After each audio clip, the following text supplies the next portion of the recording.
அது அவங்கள பாக்குறதுக்கு ஒரு முறை வந்து ஒரு ஒரு கிரிக்கெட் பிளேயர் ஒரு முறை போயிருந்தார். போயிருந்த போது அந்த காலகட்டத்தில் அவருடைய ஓல்டேஜ் ஹோம்ல பார்க்கறதுக்காக, அந்த தொழுநோயாளிகளுக்கான இல்லத்துல பார்க்கறதுக்காக போயிருந்த போது அநேகமா சுனில் கவாஸ்கரோ அல்லது வேற யாரோ ஒரு ஒரு கிரிக்கெட் பிளேயர், ஆமா ஃபேமஸான கிரிக்கெட் பிளேயர், 1974 என்னமோ சம்திங் போட்டிருந்தது. என்னுடைய புத்தகத்தில் நான் அதை எழுதியிருக்கேன். நல்ல நேரம் நமக்காகவே புத்தகத்தில் நான் எழுதியிருக்கேன். அப்போ அந்த அந்த இடத்துல வந்து அந்த அந்த கிரிக்கெட் பிளேயர் உள்ள போயிருந்தான். மேம் எங்க அப்படின்னு சொல்லிட்டு, மதர் எங்க அப்படின்னு சொல்லிட்டு கேட்டான். மதர் எங்கன்னு கேட்டோன்னா, மதர் சுப்பீரியர் உள்ள தொழுநோயாளிகளுக்கான சிகிச்சை பண்ணிக்கிட்டு இருக்காங்க அப்படின்னா, அப்படியா நானும் வரேனே அப்படின்னு சொல்லிட்டு இவரும் உள்ள போனான். உள்ள போய் மதர் இருக்கிற இடத்த பார்த்துட்டார். அங்க ஒரு தொழுநோயாளி தரையில படுத்திருக்கான். அவனுக்கு வந்து சுத்தப்படுத்திக்கிட்டு இருக்காங்க. சீழும் புழுவுமாக இருக்கு, அவன் வந்து சுத்தப்படுத்திக்கிட்டு இருக்காங்க. அத இவர் பக்கத்தில் நிற்கிறார். அந்த அம்மாவை பார்க்க வந்துட்டோம், சோ நம்ம பாதியில திரும்பி போக முடியாது. சோ அந்த அம்மா என்ன பண்றாங்கன்னு பார்த்த பிறகு இவரால் அங்க நிக்க முடியல. இந்த ஸ்மெல்லு, அந்த அந்த பார்க்கும் போதே ஏற்படுகிற அருவருப்பு. ஆனால் அத்தனையும் தாண்டி ஒரு பெண்மணி செஞ்சுக்கிட்டு இருந்தாங்க.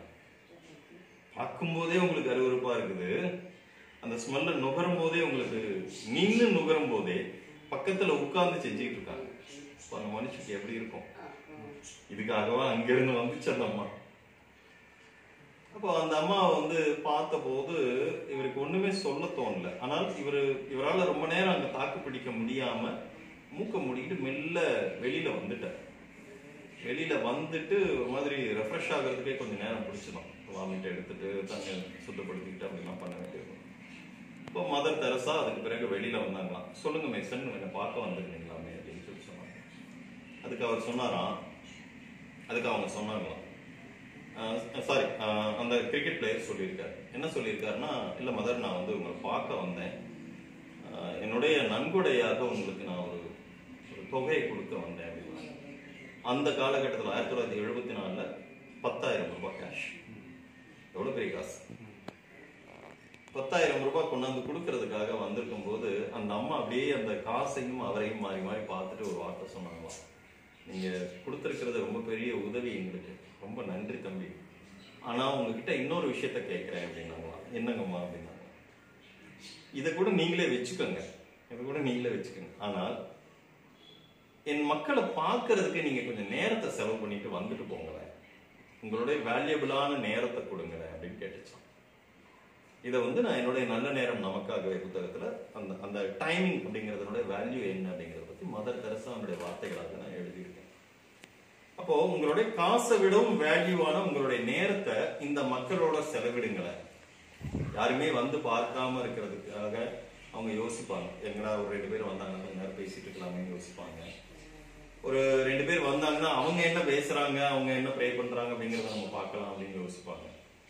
இதே அனுபவம் எனக்கும் ஏற்பட்டிருக்கு. எப்பன்னா என்னுடைய 13வது வயசுல நான் வந்து ஜிஹெச்ல இருக்கும்போது இந்த பக்கத்து பெட்ல பாக்குறதுக்கு 4 பேர் வந்திருப்பாங்க, இந்த பக்கத்து பெட்ல பாக்குறதுக்கு 2 பேர் வந்திருப்பாங்க, அந்த எதிர் பெட்ல 2 பேர் பேசிட்டு இருப்பாங்க.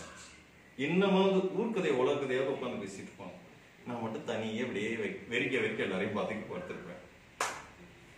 ஏன்னா என் தம்பி ஸ்கூலுக்கு போயிருப்பான், எங்க அப்பா பிளாட்ஃபாரத்துல கடை போட்டிருப்பாரு, எங்க அம்மா எனக்கு சமைக்கிறதுக்காக வீட்டுக்கு போய் சமைச்சு எடுத்துட்டு வரதுக்காக போயிருப்பாங்க. நான் ஒத்தால இப்படி வேடிக்கை பார்த்துக்கிட்டே படுத்திருப்பேன். அப்போ அந்த வெறுமையும் தனிமையும் எவ்வளவு அவஸ்தையான விஷயம் அப்படிங்கிறது வந்து மதர் தெரசா சொன்ன அந்த வார்த்தைகள் புறப்பட்ட விஷயம். அப்போ சமூக சேவைங்கிறது சாதாரணமான காரியம் கிடையாது. அதுலேயும் ஒரு மாற்றுத்திறனாளி ஒரு பெட்டி கடை வச்சு பார்த்துருப்பீங்க, ஒரு பெட்ரோல் பங்க்ல டயர் பஞ்சர் போட்டு பார்த்துருப்பீங்க, ஒரு சின்னதா ஒரு மளிகை கடை வச்சு பார்த்துருப்பீங்க, ஒரு கவர்மெண்ட் வேலைக்கு போய் பார்த்துருப்பீங்க, ஒரு டிஎன்பிசி படிச்சுட்டு இருக்கிறவராக பார்த்துருப்பீங்க. அதை தாண்டுவதற்கு அவர்களுக்குள்ள அப்பா வச்சு கொடுத்த கடையில கேஷியரா உட்கார்ந்துருக்குன்னு பார்த்துருப்பீங்க. அதை தாண்டுவதற்கு அவர்களுக்கு பல போராட்டங்கள் இருக்கு. எங்கேயாவது இதே இந்த பெரிய சேலம் மாவட்டம், இந்த இன்னைக்கு கூட 2ஆ பிரிய போகுதுன்னு ஒரு வார்த்தை சொல்றாங்க.